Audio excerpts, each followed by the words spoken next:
안녕하십니까. 6월 1일 어느덧 봄의 마지막 달이 시작되었습니다. 오늘은 특별 손님으로 정미경 전 국민의힘당 최고위원이시고 이번에 전당대회 최고위원에 도전하신 정미경 의원이 오늘 출연해 주셨습니다. 감사합니다. 네, 안녕하세요. 네, 정미경입니다. 정미경 의원은 아마 여러분들이 그 모습을 보시면 아주 친숙한 모습일 겁니다. 종편 등 토론 프로에 아주 열심히 나왔고 저와는 같은 법조계 동료이죠. 동료. 제가 나이가 조금 많다 뿐인데 동료이고 그 정 의원이 국회의원 하는 동안 법조인으로서 그를 잘 지켜본 사람인데 여러분이 아마 종편 토론 프로에서 아마 강적들 같은 데서 최근에도 아마 느끼신 게 있을 것입니다. 이게 논리가 아주 정연하고 송곳처럼 아주 찔러요. 그래서 정 의원이 한번 입을 열면 모두가 주목한다. 그렇게 어떻게 저렇게 강력한 논리와 말의 힘이 어디서 나오느냐. 그래 별명이 철의 여인이세요. 철의 여인. 철의 여인. 네.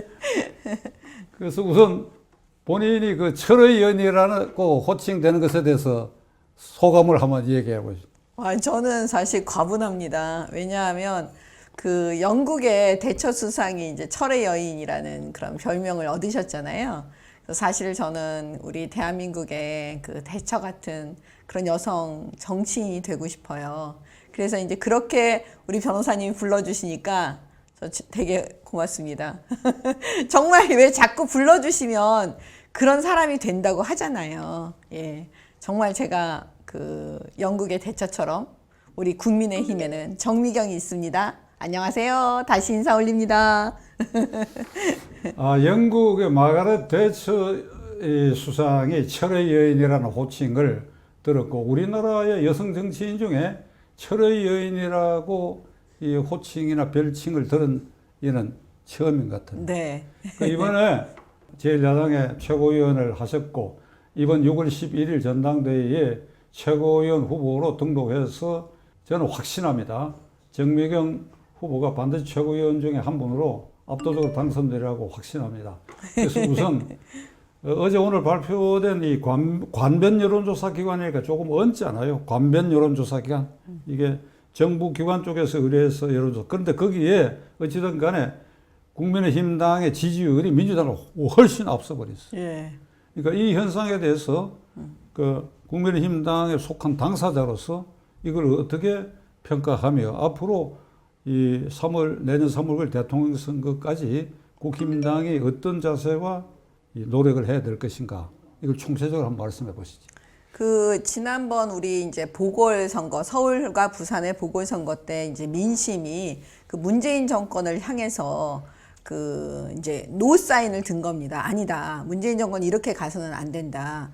근데 사실 그 승리는 국민의힘이 잘했다기보다는 문재인 정권이 너무 못하기 때문에 아마 국민들께서 몸으로 그다음에 투표로 보여주신 거로 저희가 압니다. 예, 착각하지 않습니다. 그러니까 이번에 이제 지지율이 우리가 지금 높이 올라가고 있는 것도 마찬가지입니다.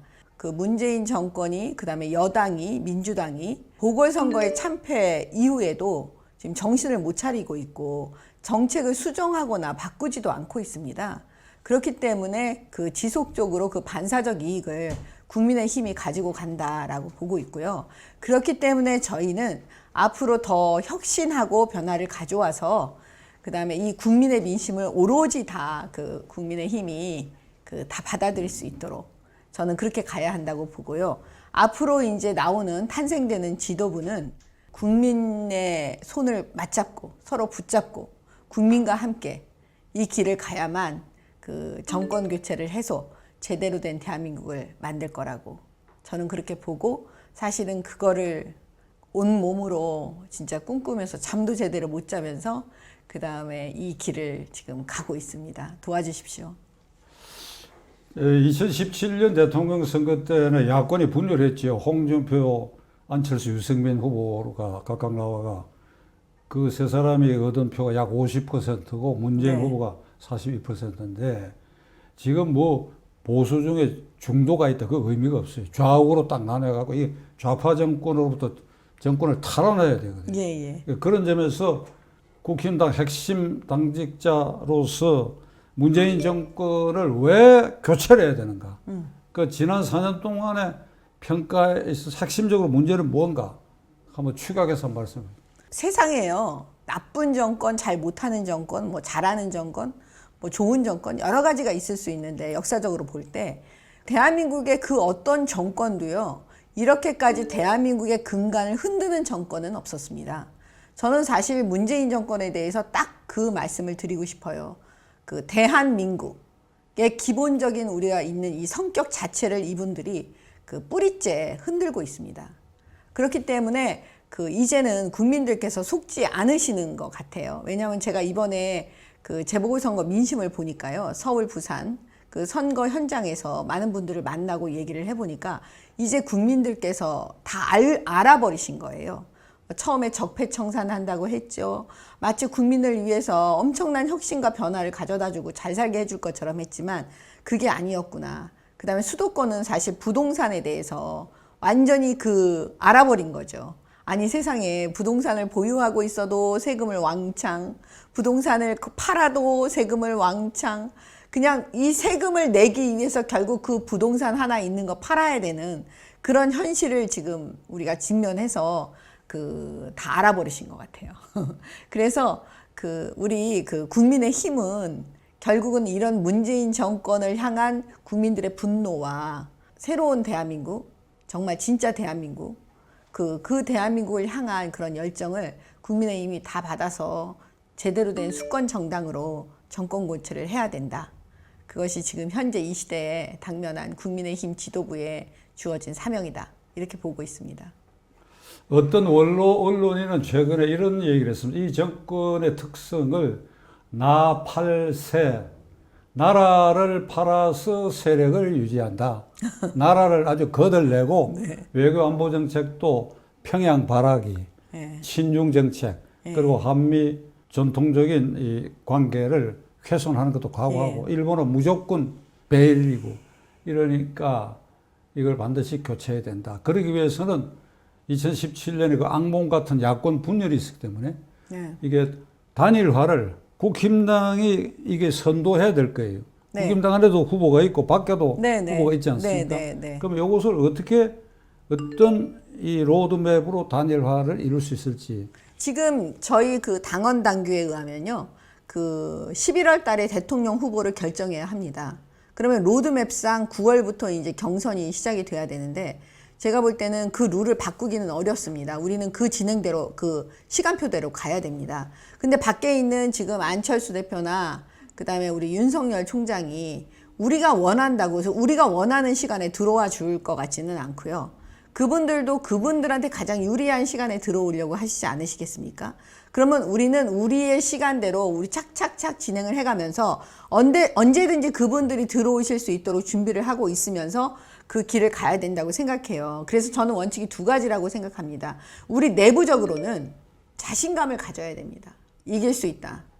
그 다음에 밖으로는 외부적으로는 좀 너그러워야 합니다. 그래서 결과적으로 일찍 들어오셔서 저는 우리 당으로 그 두 분이 일찍 들어오셔서 이 경쟁에 같이 그 참여하고 합세해도 저는 전혀 그분들한테 불리하지 않을 거라고 생각하지만 만약에 그분들께서 혹시라도 시간이 다 지나가고 우리 당 후보가 생기고 난 다음에 마지막에 단일화 할 때 올라오시겠다고 하신다고 할지라도 저희는 준비를 하고 있어야 된다고 보고요. 결과적으로 그 윤석열 총장도 저희는 그쪽에 계속 말씀을 드리고 있지만 만약에 윤석열 총장으로 인해서 단일화가 안 돼서 정권 교체가 안 돼서 민주당이 재집권이 된다면 만약에 그런 일이 생긴다면 윤석열 총장 개인은 괜찮으실까요? 그리고 그 가족들은 괜찮으실까요? 민주당이 가만둘까요? 그래서 제가 볼 때는 결국은 야권 단일화는 될 것이다. 그리고 우리는 너그러운 마음으로 한편으로는 자신감으로 계속 이 길을 꿋꿋이 가야 된다. 저는 그렇게 봅니다. 후보 단일화 문제는 이번은 아주 비상사태거든요. 이게 좌파 정권을 연장하느냐 이러면 큰일 나게 돼 있으니까 그러면 이제 합리적인 로드맵을 만들어도 거기 혹시 불만을 가진 사람이 있을 수도 있고 하니까 이게 민심을 힘을 등에 업고 네. 이 단일화 대상자들을 민심으로 강압을 해야 될 것 같아요. 네, 맞습니다. 강압을 하기 위해서는 이번에 새로 된 당대표 또 새로 된 최고위원들이 네. 합심해 가지고 네. 여기에 지혜를 발휘해야 되는데 그냥 2017년처럼 뭐 잘 안 되니 각각 나와도 된다. 이걸 절대 방치해서는 안 된다. 네. 그 저는 이제 다른 자리에서 좀 심하게 얘기하는데 특히 당대표 된 사람은 목숨을 걸으라고 얘기했어요. 목숨. 아마 그렇지 않으면 안 될 거예요. 나는 그런 점에서 정 네. 의원이 이번에 최고위원에 입성하게 되면 네. 그런 중심 역할을 하게 되리라고 저는 예. 틀부시 왜 철의 여인이니까. 네, 맞습니다. 정 의원은 이제 수원서 국회의원을 지내셨고 그러니까 수도권 출신이고 그러니까 수도권 특히 수도권 민심 그리고 수도권에 밀집되어 있는 청년들의 마음 이런 걸 잘 읽고 계실 테니까 그런 것에 대한 종합적 그 대책이나 이런 것을 어떻게 생각하고 계십니까? 지금 수도권은요, 부동산이 핵심입니다.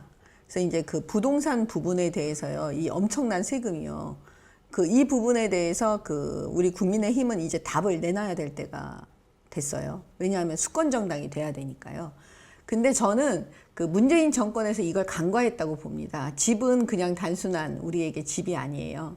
서구 구라파나 뭐 지금 중국이나 뭐 옛날 소련이나 그분들이 생각하는 집과 우리가 생각하는 집은 틀립니다.